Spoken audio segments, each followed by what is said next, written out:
Hello everyone and welcome to the first quarterfinals match. Today Mr. Turtle will be playing Deadwalkers while we will be on Lords of Darkness.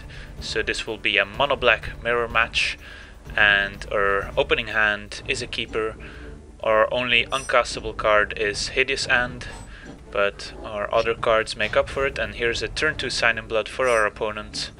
We decide to cast an Infernal Tutor, revealing our Tendrils of Corruption to get another one, as we do have 4 lands already available. Here we cast an Imp, just a 1/2 flyer in this matchup, and our opponent decides to get rid of it anyway with his Flashback Marauder. On turn 4 we cast a No Mercy, which will destroy any creature that deals damage to us. Our opponent passes a turn, and we do as well. A Death Cloud, however, will get rid of 3 lands, and we will have to discard 3 cards, one of which is an easy one. But now we're left with just 1 land in play and a No Mercy, with a bunch of expensive cards. And here a Reanimate doesn't target our Bloodgift Demon, instead it targets a Liliana's Reaver, which will make us discard and generate a 2/2 zombie, but the No Mercy takes care of the Reaver after it's dealt damage. And here a Graveborn Muse will make our opponent draw a bunch of cards, and an attack from the zombie token puts us down to 11, and a Diregraph Ghoul enters the battlefield. We are still stuck on 1 land, and our opponent keeps drawing more cards with the Graveborn Muse. And an attack from the Ghoul puts us down to 9, and a Sign in Blood puts our opponent down to 5, but he has a pretty stacked hand at this point. Here we cast our Heartless Summoning, and our opponent casts an Undead War Chief, attacks with the Muse to get rid of it, and put us down to 4. Now we do have a Edict online, so we try and cast it before the zombie enters the battlefield, but our opponent casts a Tendrils of Corruption on his own zombie to gain the life, and another Undead War Chief will finish the first game. We sideboard out all our cards that don't affect black creatures, and we side in a bunch of additional lands and some cheap creatures to halt the early aggression.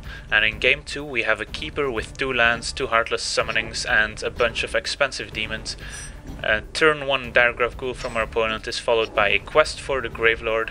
An attack puts us down to 18, and we pass a turn with a Diabolic Edict up, and before any damage happens we edict away the Ghoul, putting a counter on the quest, and our opponent follows up with a Geralt's Messenger, dealing us 2 damage, putting us down to 16.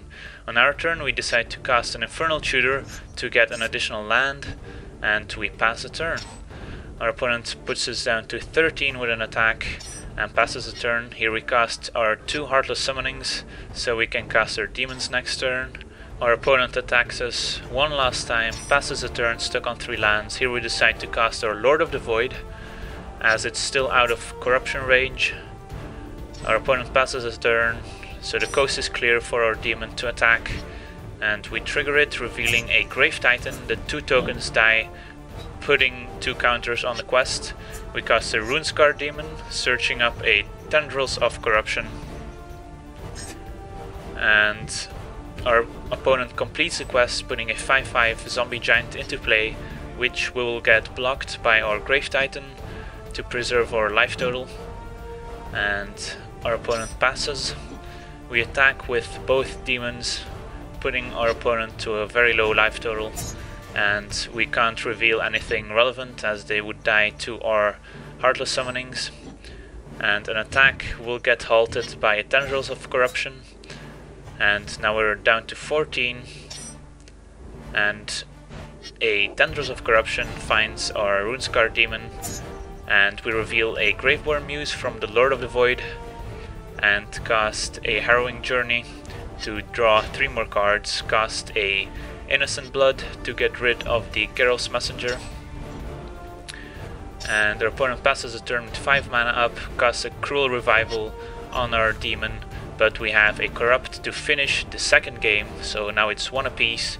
We side out our Onyx mages as they don't combine very well with Heartless summoning, and we put in some more expensive demons like Renegade Demon. That's not very good, but we aren't left with a lot of options. If you were wondering how many Heartless summonings is too many, the answer is 3, as we mulligan our first hand but keep an acceptable second hand. A turn 1 Gravecrawler will meet a turn 2 Innocent Blood. And on turn 2 our opponent casts a Sand in Blood, going up to 7 cards in hand and down to 18 life. We have no turn 3 play, neither does our opponent, and on turn 4 we slam down and no mercy. Our opponent casts a Vampiric Tutor end of turn, likely getting a Death Cloud like it did in the first game. A turn 4 Undead War Chief meets a Diabolic Edict, and on turn 5 our opponent casts another Undead War Chief. Doesn't see the Gravecrawler in the graveyard, but an Edict gets rid of the second War Chief. On our turn we pass the turn with 2 big demons in hand, a Micaeus the Unhallowed on turn 6 for our opponent. On turn 7 we cast a Lord of the Void. An attack doesn't get blocked because of Tendrils of Corruption. No Mercy takes care of Micaeus, but a Death Cloud gets rid of both demons, the one in hand and the one on the battlefield, and a Reanimate finds our Lord of the Void, and now we're stuck with a land in hand and nothing to cast. An attack from the Void doesn't reveal a creature, and now we're just top decking. Our opponent has 3 cards left in his hand, doesn't play anything. A Heartless summoning at this point isn't very useful, and a Gravecrawler can get back the one in the graveyard. We find a Bloodgift Demon, but our opponent does have a Cruel Revival to get rid of it, and an attack from the Gravecrawler puts us down to 4. Another Gravecrawler will be lethal next turn, so Deadwalkers will win this match 2-1. So Deadwalkers is our first semi-finalist, and it will meet the winner of Avacyn's Glory and Sylvan Might. So stay tuned for that match. I want to thank you for watching, I hope you enjoyed, and as always, have a nice day.